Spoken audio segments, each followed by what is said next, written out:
নমস্কাৰ বন্ধুসকল, মোৰ অন্য এটা ভিডিঅ'লৈ আপোনালোকক স্বাগতম জনাইছোঁ। বন্ধুসকল, আজি আমি আলোচনা কৰিম SSC কনষ্টেবল 2024 এণ্ড 2025ৰ ওপৰত। যিহেতু আপোনালোকে এডমিট কাৰ্ডলৈ অপেক্ষা কৰি আছে, মই আপোনালোকক এডমিট কাৰ্ডৰ আপডেটো জনাম আৰু আপোনালোকে এইটো ভুল নকৰিব। এক্সাম দিয়া টাইমত কি ভুল মই আপোনালোকক জনাই আছোঁ।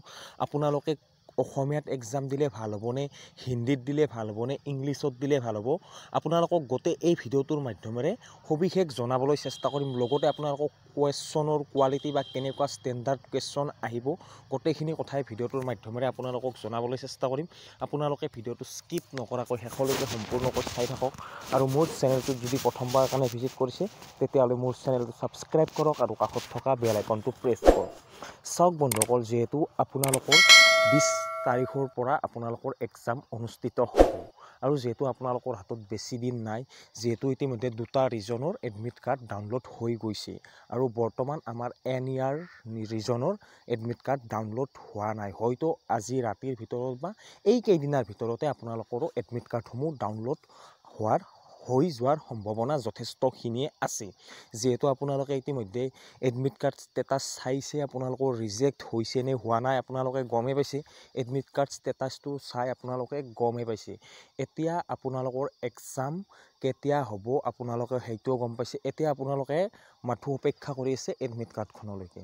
এডমিট কাৰ্ডখন আপোনালোকৰ হয়তো এই কেইদিনৰ ভিতৰত, আজি ৰাতিও আহিব পাৰে, কাইলৈও আহিব পাৰে, মুঠতে আপোনালোকৰ এই কেইদিনৰ ভিতৰত এডমিট কাৰ্ডখন আহিব। বৰ্তমান এডমিট কাৰ্ডখন ইমান জৰুৰী নহয়।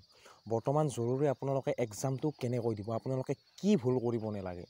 চাওক বন্ধুসকল, আপোনালোকে এইটো ভুল নকৰিব। প্ৰথম কথা, যদি আপোনালোকে হিন্দীত প্ৰিপাৰেশ্যন চলাই আছে, যদি আপোনালোকে ইংলিছত প্ৰিপাৰেশ্যন চলাই আছে, যদি আপোনালোকে আছামিছত বা আমাৰ অসমীয়া লেংগুৱেজত প্ৰিপাৰেশ্যন চলাই আছে, আপোনালোকে যিটো লেংগুৱেজত প্ৰিপাৰেশ্যন চলাইছে সেইটো লেংগুৱেজতে আপোনালোকে এক্সামটো দিবলৈ চেষ্টা কৰিব। কাৰণ তেতিয়া আপোনালোকে এটা কথা লক্ষ্য কৰিব, যেতিয়া আপোনালোকে কম্পিউটাৰটো অন কৰিব তেতিয়া আপোনালোকৰ চিলেক্ট লেংগুৱেজ বুলি আহিব। আপোনালোকে কোনটো ভাষাত এক্সামটো দিবলৈ গৈছে, মই বিশেষকৈ নতুন ল'ৰা ছোৱালীখিনিক এই কথাটো কৈছোঁ। তাত চিলেক্ট লেংগুৱেজত আপোনালোকে যিটো লেংগুৱেজত প্ৰিপাৰেশ্যন চলাইছিল সেইটো লেংগুৱেজতে আপোনালোকে চিলেক্ট কৰিব। যদি আপোনালোকে অসমীয়াত প্ৰিপাৰেশ্যন চলাইছে অসমীয়াত চিলেক্ট কৰক, আৰু যদি হিন্দীত প্ৰিপাৰেশ্যন চলাইছে হিন্দীত চিলেক্ট কৰক, যদি ইংলিছত চলাইছে ইংলিছত চিলেক্ট কৰক। আপোনালোকে সেইটো তাত চিলেক্ট কৰিব লাগিব। তাৰপিছত কিছু সময় পিছত আপোনালোকৰ আগত কুৱেশ্যনসমূহ আহি যাব আৰু আপোনালোকে কুৱেশ্যনসমূহ ছল্ভ কৰা আৰম্ভ কৰিব লাগিব। এতিয়া আহিছোঁ, বহুতেই আপোনালোকক ক'ব যে তই হিন্দীত চাইছ অসমীয়াত দিব লাগে, বা তই অসমীয়াত চাইছ হিন্দীত দিবি, এনেকুৱা ধৰণৰ কথা বহুতেই আপোনালোকক ক'ব। কিন্তু আপোনালোকে সেইবোৰ কথা গুৰুত্ব নিদিব। আপোনালোকে নিজৰ মতে কৰিব। আপোনালোকে যিটো ভাষাত প্ৰিপাৰেশ্যন চলাইছে, আপোনালোকৰ যিটো ভাষা, যিটো লেংগুৱেজ কমফৰ্ট হয় সেই লেংগুৱেজটোতে আপোনালোকে এক্সামটো দিব। বা আপোনালোকে আগতেই যি লেংগুৱেজত প্ৰিপাৰেশ্যন চলাই আহিছে বা মক টেষ্ট দি আহিছে, আপোনালোকে সেই লেংগুৱেজতে আপোনালোকে এক্সামটো নিজেই দিব। আপোনালোকে বেলেগৰ কথা নুশুনিব। এতিয়া আহিছোঁ, আপোনালোকৰ কি টাইপৰ কুৱেশ্যন অহাৰ সম্ভাৱনা বেছিকৈ থাকে। চাওক বন্ধুসকল, প্ৰথমতে মই কৈছোঁ আপোনালোকক জেনেৰেল নলেজৰ ওপৰত। আপোনালোকে হয়তো প্ৰায়ভাগে জেনেৰেল নলেজ বহুত চাইছে, হিষ্টৰী চাইছে, কাৰেণ্ট এফেয়াৰ চাইছে।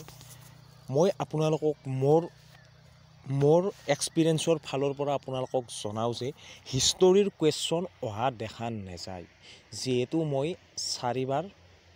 3বাৰ মই এক্সাম দিলোঁ আৰু মই প্ৰতিবাৰতেই দেখা পালোঁ যে মই 4বাৰ এক্সাম দিছোঁ, মই তাত দেখা পাইছোঁ যে কোনো ধৰণৰ হিষ্টৰীৰ কুৱেশ্যন অহা দেখা নাযায়। তাত কাৰেণ্ট এফেয়াৰ্ছৰ কুৱেশ্যনসমূহ বেছিকৈ অহা দেখা যায়।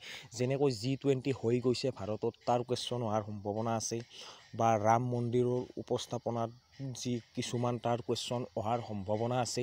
সেনেকুৱা ধৰণৰ কুৱেশ্যনে বেছিকৈ অহা দেখা যায় জেনেৰেল নলেজৰ ওপৰত মই কৈছোঁ। তাৰপিছত আহিছোঁ মেথছৰ ওপৰত। মেথছৰ বেছিকৈ কুৱেশ্যন অহা দেখা যায় পাৰ্চেণ্টেজ, প্ৰফিট এণ্ড লছ আৰু আপোনালোকৰ কম্পাউণ্ড ইণ্টাৰেষ্টৰ এনেকুৱা, বা আপোনালোকৰ এভাৰেজ, এনেকুৱা ধৰণৰ কুৱেশ্যন অহা দেখা যায়। আৰু মই আপোনালোকক অলৰেডি ফাৰ্ষ্টত কৈছোঁৱে, SSC GDৰ এক্সামত প্ৰথমতে যিসমূহ কুৱেশ্যন আহিছে সেই টপিকসমূহৰ পৰাই কুৱেশ্যন আহি থাকিব। যদি ফাৰ্ষ্ট দিনা আহিছে মেথছৰ যে পাৰ্চেণ্টেজ আহিছে কাৰেণ্ট ৰেচিঅ' আহিছে এনেকুৱা ধৰণৰ কুৱেশ্যনে লাষ্টলৈকে সেই টপিক কেইটাৰে কুৱেশ্যন আহি থাকিব মানে বেলেগ বেলেগ সলনি হৈ কুৱেশ্যন নাহে আৰু আপোনালোকক মই জনাইছোঁ ৰিজনিঙৰ আপোনালোকৰ ঘড়ী বা ব্লাড ৰিলেশ্যন বা আপোনালোকৰ এনেকুৱা ধৰণৰ কুৱেশ্যনে অহা দেখা যায় বেছিকৈ আপোনালোকে প্ৰথমতে যিহেতু এতিয়া আপোনালোকে ভালদৰে প্ৰিপাৰেশ্যন চলাই আছে সকলোৱে কিন্তু আপোনালোকে ফাৰ্ষ্ট যেতিয়া এক্সাম যাব সেই এক্সাম যোৱা ল'ৰাক সুধিব কি টপিকৰ কুৱেশ্যন আহিছে যি টপিক ক'ব সেইকেইটা টপিক আপোনালোকে ভালদৰে একেবাৰে প্ৰিপাৰেশ্যন চলাই দিব একেবাৰে আপোনালোকে তলৰ পৰা ওপৰলৈকে ভালদৰে চাব তাৰ বেছিকখিনি শিকি ল'ব সেই লেভেলত কুৱেশ্যন আহি যাব আৰু আপোনালোকে ভাল মাৰ্ক এটা আনিবলৈ সক্ষম হ'ব মই মোৰ এক্সপিৰিয়েঞ্চৰ ফালৰ পৰা আপোনালোকক কৈছোঁ আজিৰ ভিডিঅ'টোত এইখিনি সৰু আপডেট আছিল আজিলৈ আহিছোঁ জয় হিন্দ জয় ভাৰত